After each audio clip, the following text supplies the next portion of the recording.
देखो आपको पता भी नहीं कि आपके मोबाइल में कुछ ऐसी सेटिंग ऑन है जो हर सेकंड में आपके मोबाइल की स्पीड कम करती है। और आप सोचते हो कि मोबाइल पुराना हो गया है इसलिए हो रहा है। ना कॉल सही से हो पा रही है, ना गेम खेल पा रहे हो, ना सही से एप्लीकेशन भी नहीं ऑन होती है। लेकिन मैं आज आपको 5 ऐसी सेटिंग बताऊंगा मोबाइल की जो आपके मोबाइल में ऑन करते ही आपका मोबाइल नया जैसा हो जाएगा। एग्जैक्टली पुराने से बिल्कुल नया जैसा। मैं कोई टाइम पास नहीं कर रहा हूँ, मैं जेन्युइन तरीका आपको बताऊंगा कि आपकी मोबाइल की स्पीड 2 गुना बढ़ जाएगी। तो सबसे पहली सेटिंग है डेवलपर ऑप्शन। ये एक बहुत बड़ी सीक्रेट है जो कई लोगों को नहीं पता है। उसके लिए आपको अपने मोबाइल की सेटिंग में जाना है और सेटिंग में जाने के बाद में नीचे स्क्रॉल करेंगे, यहाँ पे आपको दिखेगा अबाउट फोन।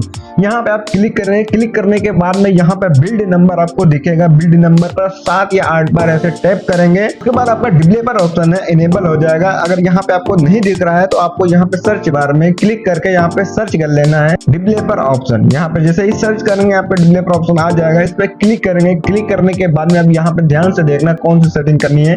इसके लिए आपको नीचे स्क्रॉल करना है, यहाँ पे 3 ऐसी सेटिंग दिखेंगे जैसे कि Windows animation scale, transaction animation scale और एनिमेटेड डायरेक्टर स्केल। ये तीनों आपको डिफॉल्ट में 1.5 में दिख रहे होंगे। आपको इसको 0.5 कर देना, नहीं तो इसको बिल्कुल ऑफ कर देना है। इसको ऑफ करने के बाद में आप तुरंत ही रिजल्ट देख पाओगे कि हाँ मेरा मोबाइल कितनी फास्ट हो गया। अगर फास्ट हो गया तो कमेंट में जरूर बता देना कि हाँ सिर्फ पहली ही सेटिंग से मेरे मोबाइल की स्पीड बढ़ गई। अब आते हैं दूसरी सेटिंग के बारे में। दूसरी सेटिंग है बैकग्राउंड प्रोसेस को कम करना। अब फिर से अपने डेवलपर ऑप्शन में जाएंगे, वहां पे बैकग्राउंड प्रोसेस लिमिट करके ऑप्शन दिख रहा होगा।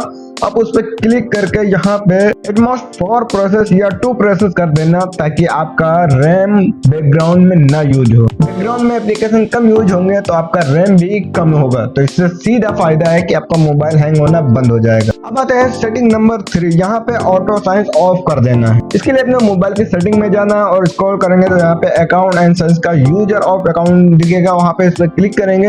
क्लिक करने के बाद में वहां पे ऑटो साइंस को ऑफ कर देना है। ये हर एक सेकंड आपके मोबाइल को खपत करता है, यानी ऑटो अपडेट करता रहता है, तो आपके मोबाइल की रैम जो है उसी में चली जाती है। अब आता है सेटिंग नंबर 4, अनसेसरी ऐप को डिसेबल कर दो। अपने मोबाइल की सेटिंग में जाओ, यहाँ पे ऐप एप्लीकेशन पे क्लिक करो, यहाँ पे ऑल ऐप में जाओ और यहाँ पे जितने एप्लीकेशन हैं जितने आप यूज नहीं करते हैं उन सारे एप्लीकेशन को डिसेबल कर दो। सच बताना आपके मोबाइल में कई एप्लीकेशन ऐसे हैं जिसके बारे में आपको खुद ही नहीं पता है कि ये कौन सी एप्लीकेशन है, काम क्या आती है। तो यार उसके बारे में आपको पता नहीं है तो उसको सारे एप्लीकेशन को डिसेबल कर दो। जिनके बारे में कुछ नॉलेज नहीं है, जिनको यूज नहीं करते हो, जिन्हें बस मोबाइल में रखा हुआ है उससे कोई मतलब नहीं है, उन सारे एप्लीकेशन को डिसेबल कर दो। इससे आपके मोबाइल का रैम खाली रहेगा और आपके मोबाइल की स्पीड भी बढ़ जाएगी। सेटिंग नंबर 5, अपने मोबाइल की स्टोरेज को 80% से ज्यादा मत रखो। जब भी अपने मोबाइल में कुछ भी फाइल वगैरह हो उन सबको डिलीट करके, फॉर एग्जाम्पल आपका मोबाइल में बहुत सारी फाइलें हैं, बड़ी बड़ी फाइलें हैं, तो उससे आपका स्टोरेज जो है वो फुल हो जाता है और इसी वजह से आपके मोबाइल में स्लोपन होने लगता है। तो आपको क्या करना है,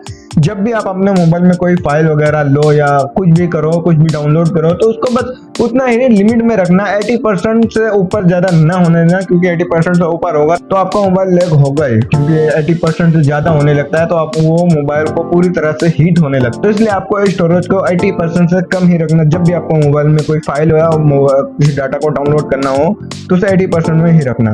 तो देखा भाई, ये 5 सिंपल सेटिंग है जो आपको बिल्कुल आसानी से आप भी एडजस्ट कर सकते हो और इसे करने के बाद में आपका मोबाइल बिल्कुल नया जैसा होगा, गारंटी के साथ। में कोई मजाक की बात नहीं कर रहा हूँ। तो आप ट्राई करो और ट्राई करने के बाद में फिर आके कमेंट करो कि मुझे कुछ रिजल्ट मिला या नहीं मिला। अगर मिला तो लाइक करना, कमेंट करना और चैनल पे अगर नए हो तो सबसे पहले चैनल को सब्सक्राइब जरूर कर लेना और बेल आइकन जरूर दबा देना ताकि मेरी आने वाली नेक्स्ट वीडियो की नोटिफिकेशन आप तक डायरेक्टली पहुंच सके। मिलते हैं अगले किसी नेक्स्ट वीडियो में, तब तक के लिए जय हिंद, वंदे मातरम।